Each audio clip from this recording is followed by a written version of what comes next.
빌립보서 3장 말씀을 읽는 날입니다. 이 3장의 내용에서는 바울 사도가 당시에 이 빌립보 교회를 힘들게 하고 혼란에 빠지게 하는 이단들, 거짓된 가르침을 가지고서 교회를 흔들어대는 그런 사람들에 대하여 경계할 것을 이야기해 줍니다.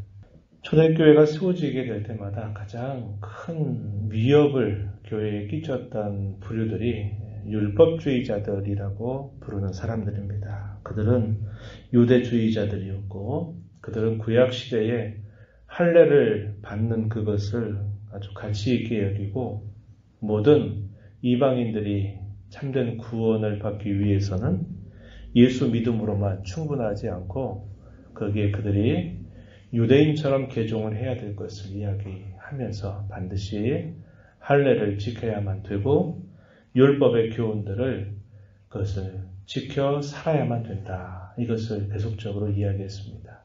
그 말을 다르게 바꾸면 그리스도만으로 충분하지 못하다. 그리스도 외에 더 우리에게 필요한 것들이 있다라는 것을 가르쳐 주고 있는 겁니다. 그러한 교훈들이 이미 초대교회에 계속적으로 들어가서 잘못된 가르침 때문에 교회의 근간이 흔들리게 되는 일들이 많이 있었습니다. 그래서 바울 사도는 감옥에서 이 빌립보 교회 성도들을 향해서 여러 이야기들을 해가면서 이 3장의 초두에서 이 거짓된 잘못된 교훈들 이것을 경계하고 참 신앙으로 나아가야 될 것에 관하여 이야기를 해주고 있습니다. 그가 이렇게 간곡하게 말하는 이유는 자기 자신이 이미 과거에 그러한 일에 있어서 가장 앞선 자리에 서 있었던 사람이었기 때문입니다. 그 주장이 뭐고 그것이 결국 드러내는 결과가 무엇인가를 뼈저리게 깨닫게 된 사도는 그러한 거짓된 교훈들을 일체 경계하는 자세를 가져야만 되고 교회가 순수한 신앙 가운데 든든히 서야 될 것을 이야기해 주고 있는 것입니다. 우리가 읽은 이 앞부분의 내용에서 그 부분을 이야기합니다. 본문으로 가서 보시면은 2절에 개들을 삼가고 행악하는 자들을 삼가고 몸을 상해하는 일을 삼가라 이렇게 말합니다. 개들 행악하는 자들 몸을 상해하는 일 거짓된 교훈의 어떤 모습들을 이렇게 표현하고 있는 말이죠. 그러면서 진정한 할례를 받은 그 자세가 무엇인가 라고 얘기할 때 하나님의 성령으로 섬기는 자들, 봉사하는 자들, 그리스도 예수로 자랑하고 육체를 신뢰하지 아니하는 그런 사람들이야말로 진정으로 할례를 받은 자와 같다. 그 다르게는 표면적인 유대인이 아니라 이면적인 유대인이다. 바울 사도는 로마서에서 그렇게 표현하죠. 몸으로 할례를 행한 것보다 더 중요한 것은 그들의 내면이 할례를 받은 사람처럼 되어야 된다. 또 다른 표현으로는 마음의 할례를 받아야 된다. 이렇게 표현하는 말들, 그것을 강조하고 있는데 이 거짓된 교훈을 주장하는 사람들은 항상 보이는 표로서 그 실제적인 할례를 받는 것 자체를 아주 강조했던 것입니다. 이 유대인들의 주장의 그 실체가 결국 어디에 있을까? 그걸 말할 때는 결국 자기 육체를 신뢰하고 자기 자신을 신뢰하는 것뿐만 아니라 자기 자신을 자랑하는데 그 주장의 핵심이 있다라고 이야기해 줍니다. 3절 끝에 보면은 예수로 자랑하고 육체를 신뢰하지 아니한다. 이 말을 빗대어서 생각을 해보면 자기 자랑이죠. 그리고 자기 육체를 신뢰하는 자들, 이러한 자들이 거짓된 교훈을 끊임없이 가르치는 자들의 핵심이다. 이렇게 이야기합니다. 예수님 당시에 많은 유대주의자들과 예수님과 논쟁을 하게 될 때에도 그들의 핵심이 바로 거기에 있죠. 자신들은 진짜 유대인이다. 아브라함의 자손이다. 라는 것을 그들은 자랑스럽게 여겼고 아브라함의 자손이 아닌 모든 사람들은 다 이방인들처럼 심지어는 그들을 다 개와 같이 취급하는 그런 자세를 가졌습니다. 그들의 그러한 종교가 결국은 자기 의의를 드러내고 자기를 자랑하고 자기를 신뢰하는 거죠. 우리는 이방인과 같이 그렇게 살지 않는다는 겁니다. 우리는 안식일을 지키고 율법을 지키고 하나님의 말씀을 품고 있고 우리는 태생적으로 아브라함의 자손이다 라는 것을 아주 자랑스럽게 생각했고 내세웠던 사람들입니다. 그 어느 누구도 그러한 사람들을 뭐라고 할 수가 없었던 거죠. 그리고 그들은 가장 존경받는 사람들이고 사람들로부터 가장 칭송받았던 사람들이고 나의 자녀들이 저와 같은 사람이 되기만 한다면 더 이상 바랄 것이 없겠다. 이런 생각을 가지고 살았던 겁니다. 그러나 그리스도께서 이 땅에 오셔서 그들과 함께 많은 논쟁을 벌이시거나 대화를 하시면서 주님이 그들을 끊임없이 신랄하게 책망하신 건 뭐냐? 그들의 속을 다 알고 있기 때문에 그런 겁니다. 자기의 육체를 신뢰하고 자랑함으로써 결국 자기의 상은 이미 받아버렸고 다른 사람들에 대해서는 늘 정죄하는 태도를 갖는 거죠. 우리는 저들과 같지 않는다. 우린 저들과 같이 아무렇게나 살아가지 않는다. 라는 것을 결국 말하면서 자신에 대해서는 신뢰하고 자랑하는 태도를 가지며 다른 사람들에 대해서는 정죄하는 태도를 가졌던 겁니다. 그러한 실상들을 주님이 다 드러내시면서 이 유대주의자들이 얼마나 그리스도를 미워하고 싫어했는지 우리는 잘 알고 있는 것이죠. 그러한 가르침을 따르는 사람들이 초대교회에도 끊임없이 있었다는 것을 말해줍니다. 사도는 자기 자신이 그러한 일에 있어서 가장 앞선 사람이었고 가장 열심히 가진 사람이었다는 것을 밝히고 있습니다. 자신은 태어난 지 8일 만에 할례를 받았다는 사실을 이야기하고 이스라엘의 12지파 가운데서 왕족 출신인 베냐민 지파 출신이라고 이야기합니다. 히브리인 중에 히브리인이라고 말하고 자신은 구별된 사람의 대표적인 표로 바리새인이었다라는 사실을 이야기합니다.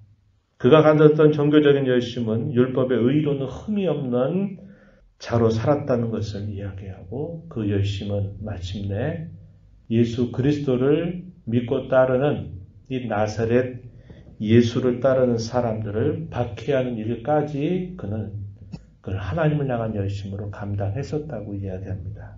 그러나 그가 예수 그리스도를 참으로 발견하고 난 이후에 자신이 과거에 유익하다고 생각했던 것, 자기에게 그것이 좋았다고 생각한 모든 것들을 배설물처럼 자기는 다 그것들을 기꺼이 버렸다라고 이야기합니다. 그걸 버리지 않는 한 그리스도를 온전히 내가 품을 수 없기 때문에 그리스도를 온전히 섬길 수 없기 때문에 나는 그 모든 것들을 다 해로 여기고 버렸다. 이렇게 사도는 이야기해주고 있습니다. 그래서 그러한 거짓된 교훈들을 일제 경계하는 태도를 가질 것을 이야기하면서 자신의 간절한 기대와 소망, 그것은 그리스도를 아는 것에 있다.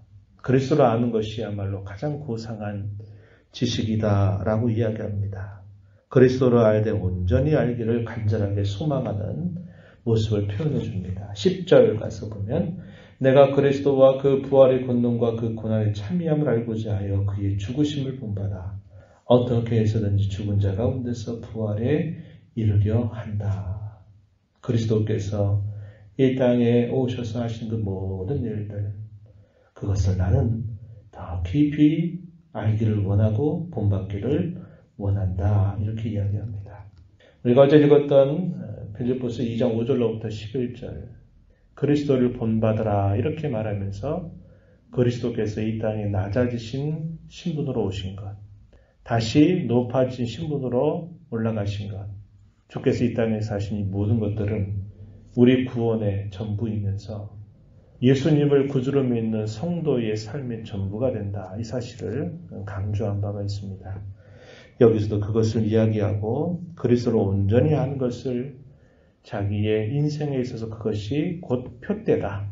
표대. 그래서 표대를 향해서 나는 과거에 연연하지 않고 앞으로 계속적으로 나아가려고 애를 쓰고 있다라고 이야기해 줍니다. 그러면서 성도들을 향해서 그는 말하기를 그리스도 십자가의 원수로 행하지 말고 그리스도를 온전히 모신 자로 살아가도록 해라.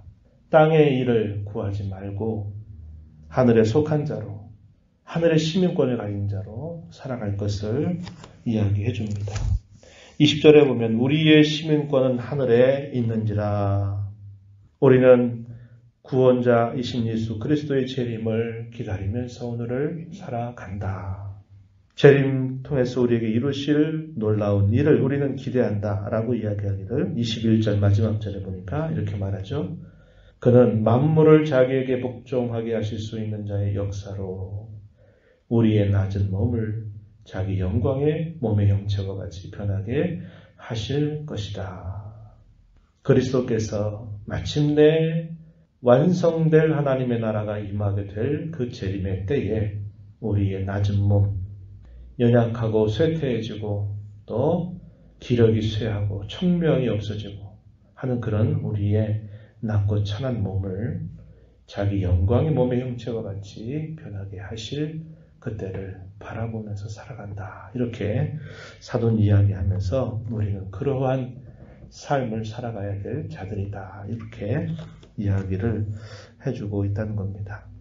우리는 이미도 임한 하나님의 나라를 살아갑니다. 그게 뭐냐? 그리스도 안에 살아가는 삶이죠. 그리스도를 알아가는 삶입니다. 그분 안에 거하는 삶입니다. 이것이 이미 우리에게 임한 하나님의 나라, 천국을 살아가는 삶이고 우리에게 장차 완성해 주실 그 영광스러운 나라를 우리 바라보면서 또 오늘을 주 안에서 살아가는 사람들임을 우리는 꼭 기억을 해야 합니다. 그리고 그 나라에 오늘도 내일도 그 나라에 살아가기 위해서 우리에게 꼭 요구가 되는 중요한 자세는 뭐냐? 목적을 위해서 버릴 것을 버릴 줄 아는 그런 신앙의 결단이 있어야만 된다 하는 겁니다. 사도가 그것을 잘 보여줘요. 문제는 뭐냐? 거기에 있다는 겁니다. 내가 여전히 지고 있다는 거예요. 그 지고 있는 한 충분하지 못하고 지고 있는 한 그것을 온전히 누릴 수 없고 온전히 알 수 없건만 우리가 한편으로는 알기를 소망하고 또 그 안에서 주님을 잘 섬겨가기를 소망한다라고 하는 소원을 가지고 있으면서도 여전히 우리의 손에서 버려야 될 것을 버리지 못하고 그걸 계속적으로 붙잡고 있다는 겁니다. 그렇기 때문에 늘 우리가 혼란을 경험하고 엎치락 뒤치락하고 우왕좌왕한 삶을 살아가게 된다는 것을 우리는 알게 되는 겁니다. 우리에게 주신 이 구원의 은혜를 감사하면서 오늘도 우리에게 임한 하나님의 나라를 살아가면서 장차 우리에게 온전하게 이루어 주실 그 영원한 하나님의 나라가 임할 때까지 우리가 힘써야 될 것은 뭐냐면 내가 얻기 위해서 버려야만 될 것이 있다는 겁니다. 그걸 버리지 않고 결단하지 않고 한다면 계속적으로 우왕좌왕하는 삶을 살아갈 수밖에 없다고 하는 것이죠.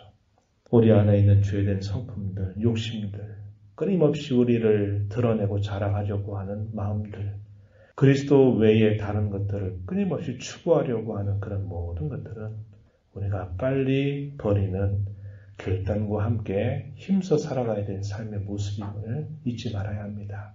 오늘도 이 새벽 시간에 하나님의 은혜를 기대하고 기도하면서 하나님, 그리스도를 얻기 위해서 내가 반드시 버리고 포기하고 뒤로 해야만 될 것이 무엇인가를 깨닫고 힘써 가도록 은혜를 주십시오. 이렇게 간절하게 기도하면서 또 이 하루를 주와 더불어 복되게 살아가는 삶이 되기를 진심으로 바랍니다. 하나님 아버지, 이 새벽 시간에도 저희들을 눈을 뜨게 하시고 주님 앞에 불러주셔서 찬양을 드리며 오늘도 앞서 말씀하시는 주의 음성을 함께 듣고 기도하며 또 이 하루를 살아가게 하심을 감사드립니다.